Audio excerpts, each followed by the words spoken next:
Желаяқ.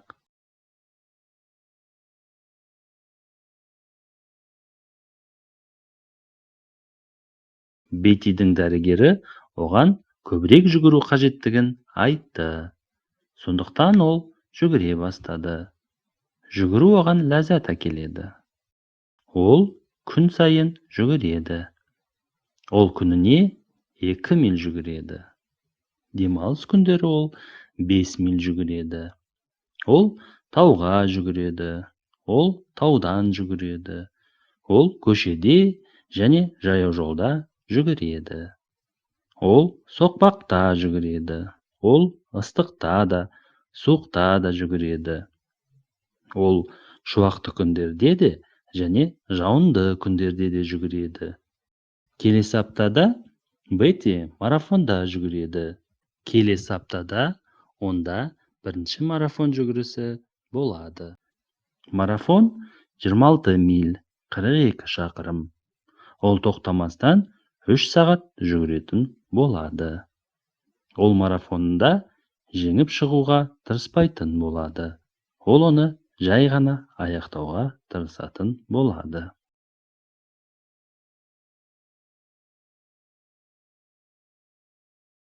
Желаяқ.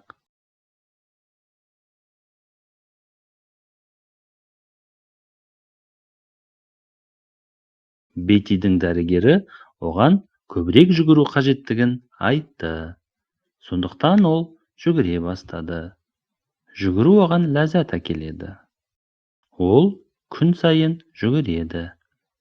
Ол күніне 2 миль жүгіреді. Демалыс күндері ол 5 миль жүгіреді. Ол тауға жүгіреді.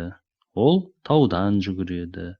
Ол көшеде және жаяу жолда жүгіреді. Ол соқпақта жүгіреді. Ол ыстықта да, суықта да жүгіреді. Ол шуақты күндерде де және жауынды күндерде де жүгіреді. Келесі аптада Бетти марафонда жүгіреді.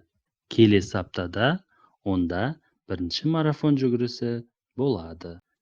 Марафон 26 миль, 42 шақырым. Ол тоқтамастан 3 сағат жүгіретін болады. Ол марафонында жеңіп шығуға тырыспайтын болады. Ол оны жай ғана аяқтауға тырысатын болады.